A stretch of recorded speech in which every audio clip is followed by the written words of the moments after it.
नसूह एक औरत नुमा आदमी था, बारीक आवाज़, बगैर दाढ़ी और नाजुक अंदाम मर्द। वो अपनी ज़ाहिरी शक्ल व सूरत से फ़ायदा उठाते हुए जनाना हमाम में औरतों का मसाज करता और मेल उतारता था। कोई भी इसकी हकीकत नहीं जानता था, सभी इसे औरत समझते थे। ये तरीक़ा इसके लिए ज़रियाई माश भी था और औरतों के जिस्म से लिज्जत भी लेता था। कई बार ज़मीर के मलामत करने पर इसने इस काम से तौबा भी कर ली, लेकिन हमेशा तौबा तोड़ता रहा। एक दिन बादशाह की बेटी हमाम गई। हमाम और मसाज करने के बाद पता चला कि इसका गराब बड़ा गौहर मोती या हीरा खो गया है। बादशाह की बेटी ने हुक्म दिया कि सबकी तलाशी ली जाए। सबकी तलाशी ली गई, हीरा नहीं मिला। नसूह रसवाई के डर से एक जगह छुप गया। जब इसने देखा कि शहजादी की कनीज़ें इसे ढूंढ रही, तो सच्चे दिल से खुदा को पुकारा और खुदा की बारगाह में दिल से तौबा की और वादा किया कि आइंदा कभी भी ये काम नहीं करूँगा।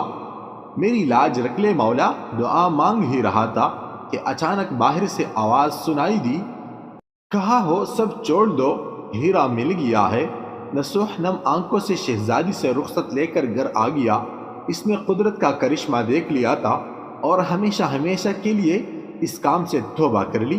कई दिनों से हमाम न जाने पर एक दिन शहजादी ने बुलावा भेजा कि हमाम आकर मेरा मसाज करे, लेकिन इसने बहाना बनाया कि मेरे हाथ में दर्द है, मैं मसाज नहीं कर सकता हूँ।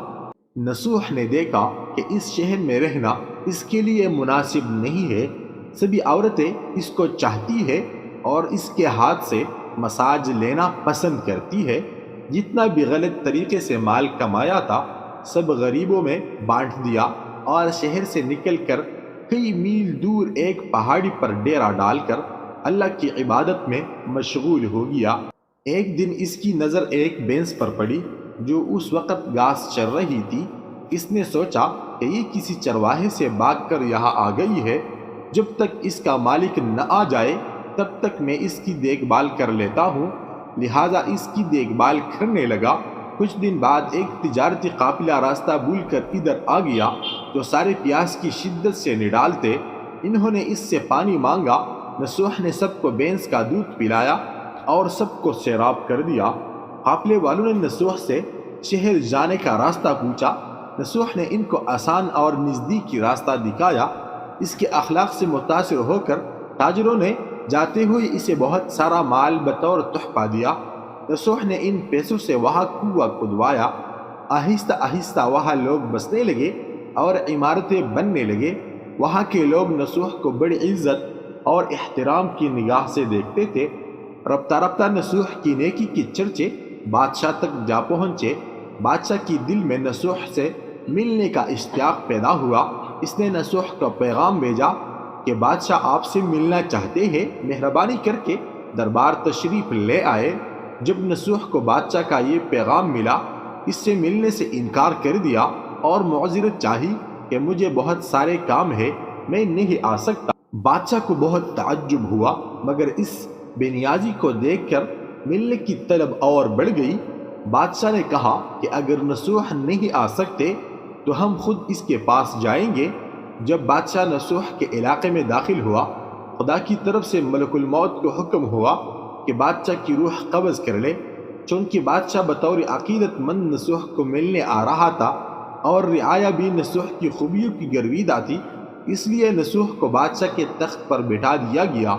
नसूह ने अपने मुल्क में अदल और इंसाफ का निज़ाम कायम किया। वही शहजादी जिसे औरत का बेस बदल कर हाथ लगाते हुए भी डरता था, इस शहजादी ने नसूह से शादी कर ली। एक दिन नसूह दरबार में बैठा लोगों की दाद रसी कर रहा था कि एक शख्स वारिद हुआ और कहने लगे कि कुछ साल पहले मेरी भैंस गुम हो गई थी। बहुत ढूंढा मगर नहीं मिली, बराई मेहरबानी मेरी मदद फरमाए। इसने कहा कि तुम्हारी भैंस मेरे पास है। आज जो कुछ मेरे पास है वो तुम्हारी भैंस की वजह से है। नसूह ने हुक्म दिया कि इसके सारे माल और दौलत का आधा हिस्सा भैंस के मालिक को दिया जाए। वो शख्स खुदा के हुक्म से कहने लगा, ए नसूह जान लो, न मैं इंसान हूँ और न ही वो जानवर भैंस है, बल्कि हम दो फरिश्ते हैं। تمہارے امتحان کے لیے آئے تھے، یہ سارا مال اور دولت تمہارے سچے دل سے توبہ کرنے کا نتیجہ ہے، یہ سب کچھ تمہیں مبارک ہو۔ وہ دونوں فرشتے نظروں سے غائب ہو گئے۔ اسی وجہ سے سچے دل سے توبہ کرنے کو توبہ نصوح کہتے ہیں۔ تاریخ کی کتب میں نصوح کو بنی اسرائیل کے ایک بڑے عابد کی حیثیت سے لکھا گیا ہے۔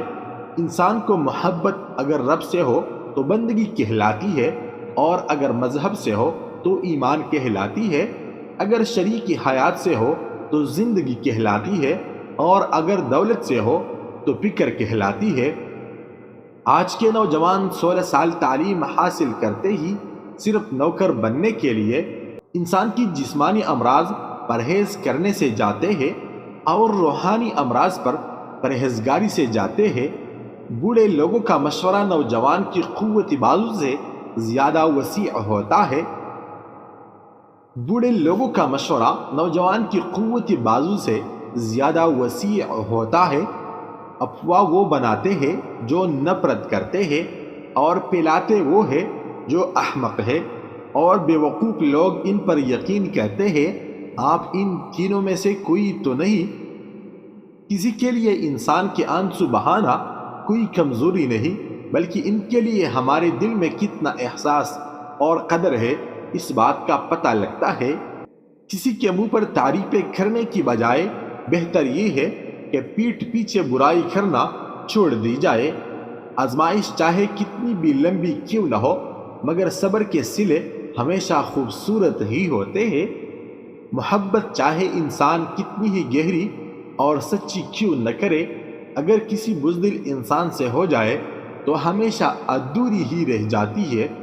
اس زندگی کا سب سے خوبصورت جذبہ دوسرے لوگوں کے دکھ درد کو محسوس کرنا ہے۔